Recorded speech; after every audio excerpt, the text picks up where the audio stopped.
last Christmas, as things were starting to open up, there was a typhoon that hit. Welcome to another episode of Better Business, Better Life. Today, I am joined by Scott Trevethan, who is the CEO and founder of Financial Fanatics. Welcome, Scott. Thank you, Debra. It's an absolute pleasure to be here. So you're not on the same part of the world as me. So you're currently in... I'm in sunny St Kilda in Melbourne, overlooking the Port Phillip Bay. It's quite beautiful. I'm very fortunate to be a home-based office with such a lovely view. But yes, I'm in Melbourne. Similar weather to you, I understand. Yes. I don't know what's doing over there, but yes, absolutely. It's one of my favourite places. I love Melbourne and Adelaide. I'm actually a real fan of Adelaide. I know most people don't like Adelaide, but that's one of my favourite places. So I've actually met Scott through Business Blueprint, and we talked about the fact that I had a podcast. He said, I'd love to come and talk to you. And we've just been catching up before this podcast started recording about what Scott's been up to. Now, he's been an accountant for many, many years, and he's really, really passionate about helping business owners and people know their numbers so they can make better business decisions. So Scott, why don't you tell us a little about your journey? So, how did you become an accountant? What have you been up to in the time? I can see you've got a Profit First book in the background there in your video. Absolutely. Well, I wanted to be a photographer when I grew up, and my old man said, maybe the accounting thing should be the best way to move forwards. Kind of one of those things that, if you've got some sort of natural ability to do accounting, then that's where you gravitate. Things become easier. I've tried a lot of other things. Accounting's where I excel in my skill set. So definitely that's how I became an accountant. Mm-hmm. Same as my brother and my sister-in-law and my father was an accountant. Amazing pedigree of accountants in our family. I'm the only exciting one though, I must say. My brother's pretty exciting too. Yeah. Okay, so the whole family of accountants, wow. And so you obviously liked it because you stuck to it as well. So tell me what it is that you love about the work that you do. Yeah, I love being able to help. I mean, certainly I've worked for large multinational businesses, and I've worked for massive accounting firms and smaller accounting firms and my own accounting firm. And the thing that drives me the most is the small and medium-sized business owner that puts everything on the line and so often doesn't get rewarded for that leap of faith that they take. Everyone thinks that start a business, or people listening here don't know that's not the case. But start a business and you'll be a millionaire in no time, and you'll be able to have all the time off in the world and boats and toys. But it just isn't the case. And I think, better accounting support, better bookkeeping support, knowing numbers is so vital to that journey to help those people get the desserts that they really need. Yeah, fair enough. And so I always like to ask my guests about the professional and personal bests. So you've obviously been on the planet for a few years. Tell me, what are your bests professionally and personally? Well, if I can start with personally, I'm getting married in a month. So that's really exciting to me. I think that was an exciting thing that I've done. And I certainly I'm about to, embark on we're about to embark on not only a life journey, but a sailing journey up to the Whitsundays, from Melbourne up to the Whitsundays early next year. So we're really excited about getting the boat ready for that. So there'll be lots of exciting things coming up for me. But certainly my personal best was meeting Sandy, my fiance. From a professional best, I think it was the best thing that I've done is being able to jump from owning an accounting firm to having my own entrepreneurial business. So, which is a bookkeeping and accountant leasing business called Financial Fanatics. Mm-hmm. But it's completely separate to being an accounting firm. You're not a professional anymore. You're a business owner. And I love having been able to make that jump, so that it pays me and it generates good profits. I think has been a fantastic thing for me to acknowledge that I've achieved. Yeah. And just talking earlier, you've now got a team of 80 people. So it's a significant size business. And that is very, very different to working as a technician, as an accountant in an accounting firm. So I'm guessing life has changed somewhat for you. It certainly has. And only because I'm not on the tools anymore, because I'm not a technician, which means I do have a lot more freedom in, I seem to be working just as hard at times, but other times I've got the flexibility of doing other things, which is great. Really good. So I understand that your business took quite a significant change in the last few years in terms of going from being Australian-based business into being a team that is now based overseas. So I lost my words there for a moment, but you know what I was trying to say. Tell me a little bit about that journey. Well, I'd started Financial Fanatics in parallel with my accounting firm, and then let that sort of bubble along until it got to a point where it could sustain me. And it was my passion project. So we're out there helping other businesses and doing some wonderful things. And I would have dearly loved to have made it full time. So I sold my accounting firm to free up my time, because accountants need to be there for their clients all the time. And then that helped me expand that business. So that was back in 2000 and probably about 2018. I sold my accounting firm, and then my marriage took a turn for the worse in 2019, and I found myself at the start of 2020 as a separated person living in an apartment by myself. It was a new apartment, but it was downstairs, so it was all dark and dank. And the world collapsing around me. I'd spent a lot of time in the Philippines building my business up and making sure that the people were fantastic. And that's how I ran the business, by going over there, making the major decisions. I'd jump on a plane anytime and, have a chat to the guys, build that team, the operations, and then I'd come back and do the sales and marketing here in Australia. But when COVID closed in around us, we were all of a sudden, you can't just jump on a plane and fly over to the team. At the same time, there was lots happening with the team as well that needed those sort of decision-making abilities. And I just could not get into the country. I begged and pleaded for them to let me to come into the Philippines. It just didn't work. So it was some pretty dark days, around about April 2020 looked like everything was going to crumble and we wouldn't end up with anything. So that was a tough time. So what happened to sort of turn that around? Because it wasn't such a long time ago. It's only, it wasn't. 2 years. Yeah. Feels like a long time. Feels like a lifetime ago. I met a guy who said that he was he ran a car wash business, which sounded odd, but he also said he was an EOS implementer, and I've never heard of EOS before.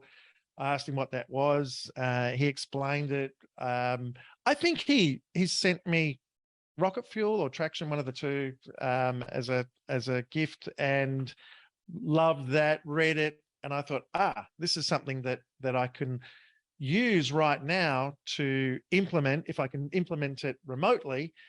It can be the answer to my management, my problem of not being able to jump on that plane and manage that business and empower the team. So that's what we did. So that's how I got introduced to EOS, and EOS was the thing that enabled me to effectively empower a great bunch of managers that I have over in the Philippines to do what they needed to do a lot more effectively than, having to rely on me to answer the calls. Which is awesome as an EOS implementer. That makes my heart sing. But I'm kind of keen to know, what was it about EOS that gave you that ability? The meeting structure, sort of the understanding and defining roles a lot better. We would call that, I guess, an accountability chart. The meeting tempo, so breaking it down into, rather than just having ad hoc meetings all the time, but being able to have just one. I would never believe that we could just do everything that we needed to do as a leadership team in 90 minutes max, once a week. So that setting that meeting tempo, having the quarterly goals, understanding a little bit more about our business by, creating the vision traction organizer and understanding, who our target markets were and all that sort of stuff, was a great discipline. Even though, I've been an accountant, I understand planning, business planning to a large degree. This sort of just simplified it all down and helped the team understand exactly what we were trying to achieve as well, which is more than I could do talking in their ear all the time.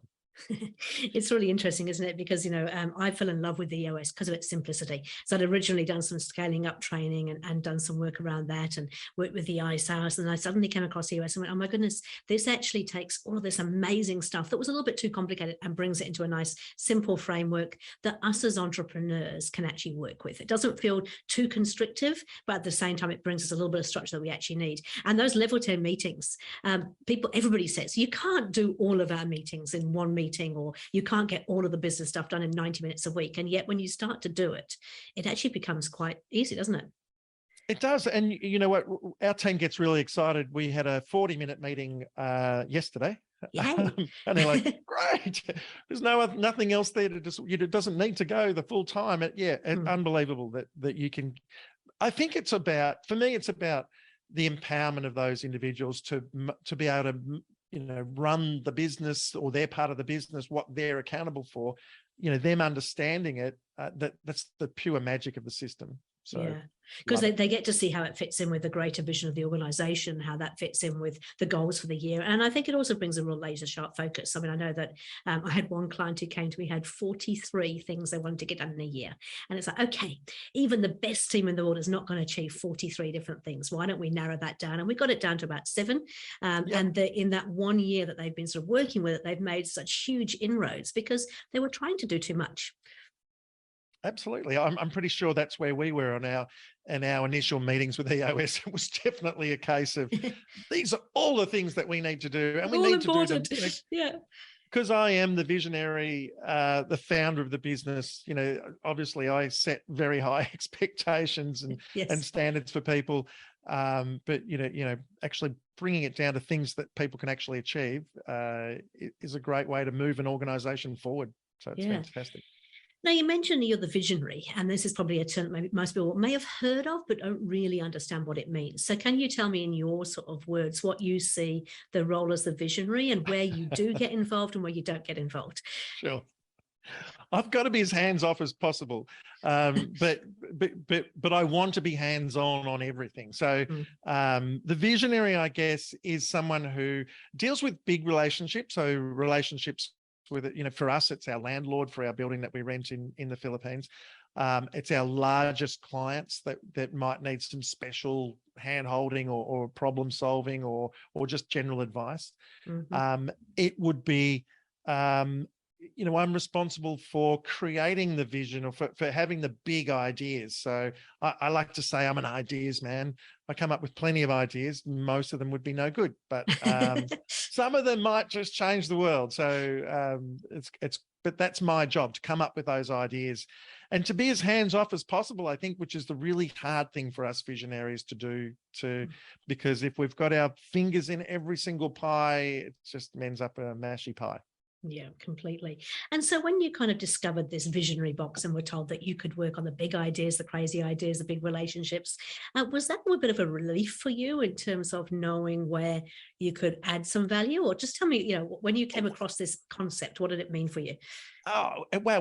It's an exciting prospect of being able to, just sort of, because it frees up your time, first of all. So you think, well, if all I do is, I can do general oversight of the business and make sure it's tracking in the right direction without interfering too much. But just coming up with it, having space to come up with the ideas is fantastic. Also, the freedom that gives you, because it's not necessarily a full-time job. So then it might be, I can create other businesses or have other ideas that might not fit with this one. And, my life plan would see me having 4 or 5 different businesses that I could be visionary of. And that's certainly, I think, an achievable thing to do if you're not trying to do every single role in every single one of those businesses. And it sounds to me like you've actually managed to get to the point where you are able to let go, where you're letting your integrator and your team actually kind of get on with it. That doesn't happen overnight, does it? No, it doesn't. What's the journey you've gone through? Because I mean, first of all, you have to find the right person to be an integrator. So tell me a little bit about your journey in terms of, handing over the reins. We call it letting go. How did you let go? Okay. Yeah. So I found a person in the Philippines who was a friend of mine, and she has a business that was very similar to mine in terms of, she leased out people. She doesn't do the bookkeeping, but she, was doing VAs. And I thought she would be a good fit because she understands at least how we work. And so she came along and went through the EOS process. I didn't like it at all because it was, all of a sudden it was giving other people a voice into our values, which is something that I had set. This is my business, my values, mine. And then it was giving other people on the leadership team voice into our vision and what we want to achieve. And I'm like, no, but that's all me. This is what I need to do. I don't need you guys to have a voice. I need you guys to facilitate my ideas. But I went along with the process very skeptically. And the output that we got after just 2 short days, or 2 long days, 1 month apart, but was outstanding. The values exercise itself, I could not fault the logic behind where we morphed our values and our vision and what we were standing for. And then it was easier to let go because I could see that it was so much better than anything that I could create by myself. And I think there's that sense of ownership too. And I've done this a number of times now with clients where we go through the sort of the core values and the core focus exercise. And the founders are nervous that, yes, it's my business, I've got these values. And we ask the teams individually to come up with what they think the core values are based on the people you've got working in the business. And often they're all very, very similar. Like there's not huge differences around what the core values should be, but it's having that input and having them give their way of articulating it. Sometimes they do it better than we can, I think. And so we've got this massive idea about what we want, but they nail it in terms of the day-to-day practicalities. And so they feel like they've got some ownership, but also we end up with a better result, right? Oh, absolutely. And at the end of the day, you've got to realize, you've got to think, is this a small business that I want to keep 100% control of, or is this something that I want to free up and unleash on the world and help add value on a much broader scale than you ever could by yourself? So. Yeah. Absolutely. Excellent. Okay. So do you have a favorite tool in the EOS toolbox? Not really. I love, there's some tools in the toolbox that I desperately want to get, the same page meetings. I have a shareholder in the business that I find difficult to, not to get on the same page, but just to bring them up to speed with where we're at and what we're doing. Mm-hmm. Love that sort of tool, I think, would be. Yeah.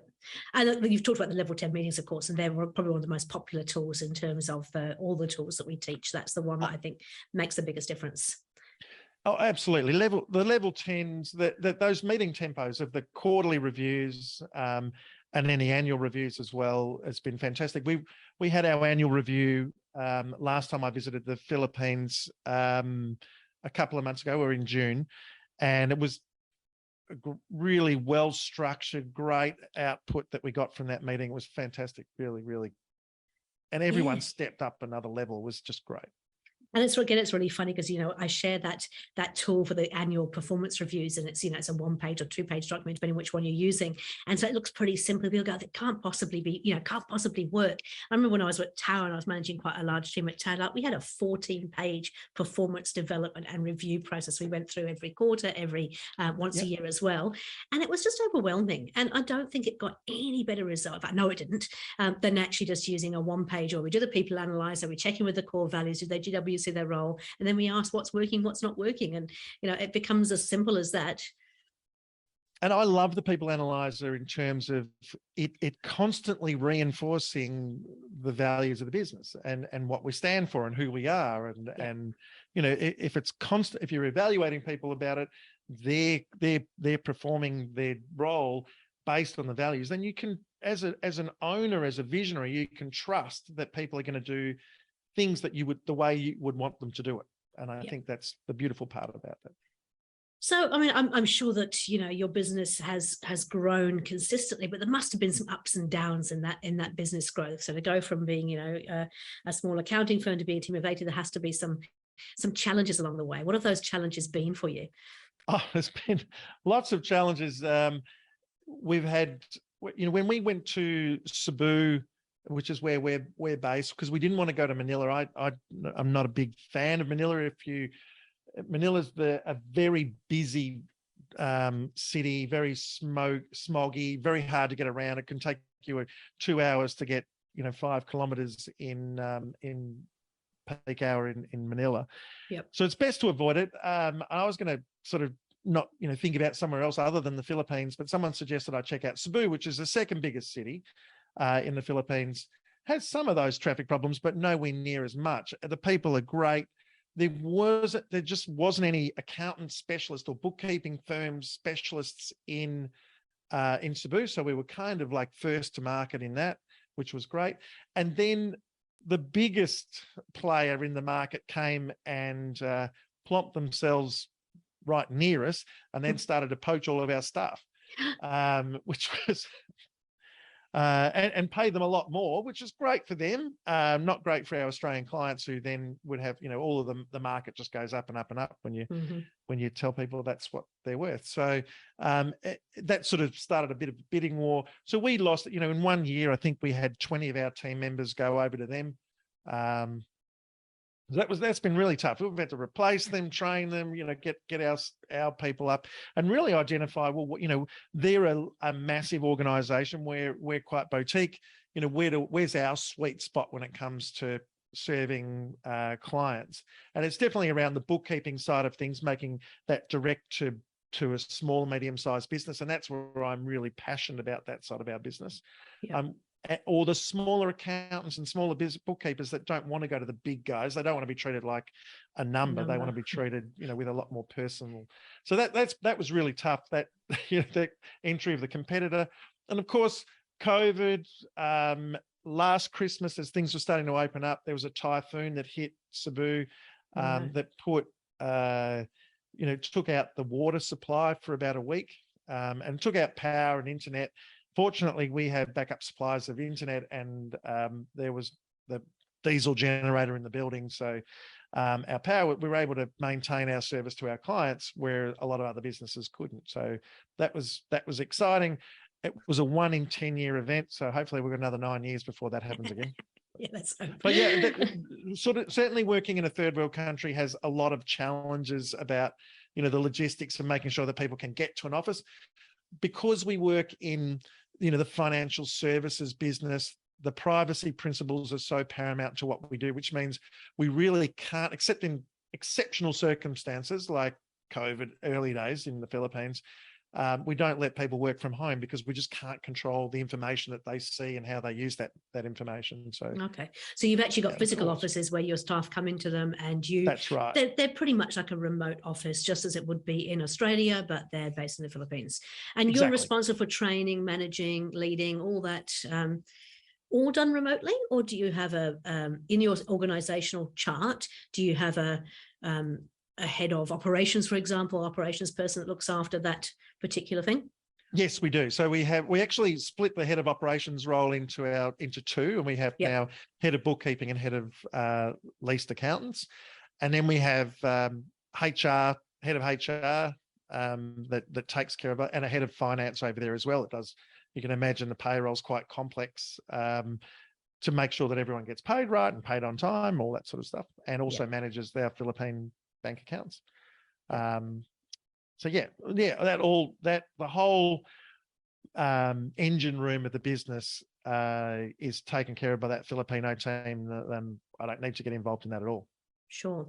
Okay. So on that, but the sales and the marketing is actually done from the Australian side of the business. Yes. So I do that side of stuff. It's something that I'm interested in, passionate, and as I say, I love talking to people. I love that kind of interaction for how we can help and do that side. Yeah. So, yes. And that's the thing, with the accountability chart, you can actually wear a couple of hats in a business. If you're a visionary, but you also love the sales and marketing side, then you can actually still wear that accountability thing. And of course, it isn't about titles. I use the term heads of, but I mean more the person is responsible for that function, that functional area, because it isn't about titles, it's about what they're actually accountable for doing. So you've obviously got this, people know exactly what their 5 roles are. And then in that leadership team meeting, with them being remote, how do you do it? By Zoom, Google Hangout, something like that? We Zoom away. Yep. Works well. Works very well. Very well. Okay, can't share your screen, and then the scoreboard and everything else just gets done and put up there. It makes it an easy way to do a meeting. Next week I'll be in the Philippines, and we'll do a live meeting, and then we'll do our quarterly review the week after. Sometimes the first time I did a live meeting when I was back in the Philippines after COVID, all of a sudden people started jumping on Zoom, and I'm like, no. Let's all just go to the boardroom. Let's not do the Zoom thing anymore. So, we can meet in person now. But it was kind of a bit of a style, meeting, because we were just so used to doing it all on Zoom. And do you use any software to manage your EOS meetings and things, or have you got your own scorecards and meeting templates? We don't. We just have our own templates that we've done for the scoreboard, and we use the standard EOS agenda, and And again, that's one of the things I love, is like there's some great software out there that actually helps you with doing that. We've got EOS One and a couple of others that can do it. But at the same time, anybody can run it. If you've got Excel and a Word document, you can actually run EOS, right? Yeah, exactly. Exactly. Cool. Okay, so just in terms of, I love for the listeners to take something away from this that they can actually implement in their business. So I'm really pleased to hear that EOS is working for you, and great to that you've been able to get through all of the challenges that have been in the last couple of years. What would be your 3 top tips for anybody in business right now who's either looking to grow or feeling like they're stuck, they hit the ceiling? What would you say your 3 top tips for them? Well, tip number 1 is to value your time. So there's a gift that you're there to give to the world.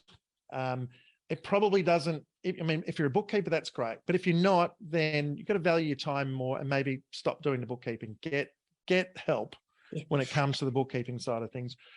Though, everyone is, feels for those entrepreneurs that are out there at 10 o'clock at night doing bookkeeping work. But you don't have to do that. And it's often better to not do that, because you got the elevated helicopter view of your business rather than being in the weeds. So the first thing would be stop doing the bookkeeping and value your time. Second one would be know your numbers. So like a lot of business owners are out there not really knowing how their business is performing. They sort of get a feeling they've got some sort of gut feel, or they've got some sort of, well, I know if my machine is operating X number of hours, I must be making money, or if I've got X amount of dollars in the bank account, then I must be doing okay. But I really encourage business owners to know your numbers, know what you're trying to achieve, and absolutely have an idea anyway about what your business is doing, because numbers are just, they're the equal representation of all the stories of your business. So it sort of takes all these stories and puts them into something that's very objective rather than subjective. So know your numbers. Yep. And the final one is trust your team, empower your team. People want to do their best, and they can only do their best if you trust them to, and you give them a structure that enables them to really do their best. So that's the other thing I would have. Empower people, and they will not let you down.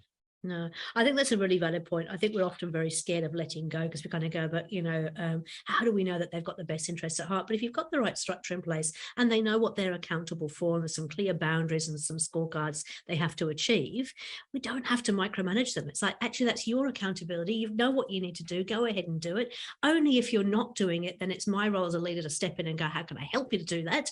And only then, if that's not working, there's other conversation to be had. But I think you're right. Most people genuinely actually love having boundaries, love having things that they're aiming for, and love to actually take responsibility for things. Absolutely. Yeah. Oh, brilliant. Okay, so cool. This is really interesting, because obviously we haven't talked about this before, so this has been really helpful to hear your side of it. If people were thinking about using EOS and maybe sitting on the fence and going, oh, I'm not quite sure, I'm not sure if I like the structure, what would you say to them? I'd say if your business is of if you've got enough people around you, I think for one-man bands, it can be if you're wearing every single hat, then you're not really getting the benefits of the system. But if you've got enough good people around you, and you want to take that next level in your business, then I would 100% encourage them. I've never looked back. I've never thought of using anything other than EOS. I think it's just fantastic. I know if you get too big at certain points, it can get a bit clunky, when you're really large, but let's hope we all get to that size. Thank you. It's interesting. I mean, over in the US, we generally say between 10 and 250 staff is like the perfect size, because that's when it works really, really well. But we've got some clients over in the US who've got 400 or 500 staff and are still doing it. And it just comes down to not overcomplicating it, keeping it as simple as you possibly can. Yeah, absolutely. Okay. Cool. Hey, look, I've really enjoyed hearing your stories. Thank you so much. If people want to get in contact with you for a couple of reasons, they might want to find out about the bookkeeping services that you offer or ask you a few questions about EOS, how would they get hold of you, Scott? Probably the best thing to do is go to our website, which is www.financialfanatics.com. Yep. And there's a bunch of different things that you can click on. I've got an ebook called Unfunk Your Business Finances. If you need to know how to read balance sheets or profit and losses, then that's there for you to have. And if listeners of this show would like me to send them a hard copy of that book, I'd only be too delighted if you can, if you did want to subscribe to that ebook, just send me a little. You'll get the links to my emails and just send me a little message and I'll send you a hard copy of that book. So it's called Unfunk Your Business Finances. Your Business Finances. Excellent. Okay, might be question a copy myself. Sounds good. So all my contact details are there. I don't hide. I'm very, very approachable. Very, very easy to find. Well, that's fantastic. Hey, look, I really appreciate your time and your sharing your expertise and your journey with you. Congratulations on your marriage. As a person who just recently got married a few years ago myself, I know that it's great to find that person that makes you happy again. And Absolutely. Have an awesome time in the Sundays. I mean, I can't believe that you're going off. And so how long are you going for? Well, at the moment it's planned for 3 months, but we'll see. We'll see how the business is doing and how often I have to get off the boat and deal with things. But if it goes well, we might just keep going around and doing a lap. So, so just to be really clear, you're going to be recently married and living in a tiny little boat, yeah? Nothing like marriage for that, yeah. Excellent. Actually, having just got back from a 2-week trip around the South Island in a motorhome with my husband, which was very pretty tiny. It was actually one of the best trips I've ever done. It was a lot of fun. Yeah, absolutely. But a boat is even more exciting, being out on the water, seeing various bits and pieces. Equally as, anyway. Yeah. Cool. Well, hey, look, thank you so much for your time. Really appreciate it. Lovely to talk to you. If you want to get in contact with Scott, as he said, you can go to www.financialfanatics.com, ask him for a copy of his book, Unfunk Your Business Finances. And feel free to ask him questions about bookkeeping, overseas teams, or EOS, anything that takes your fancy. Scott, please. Appreciate your time. Thank you very, very much. Look forward to seeing you again soon. My pleasure. Thank you very much, Debra. Thanks.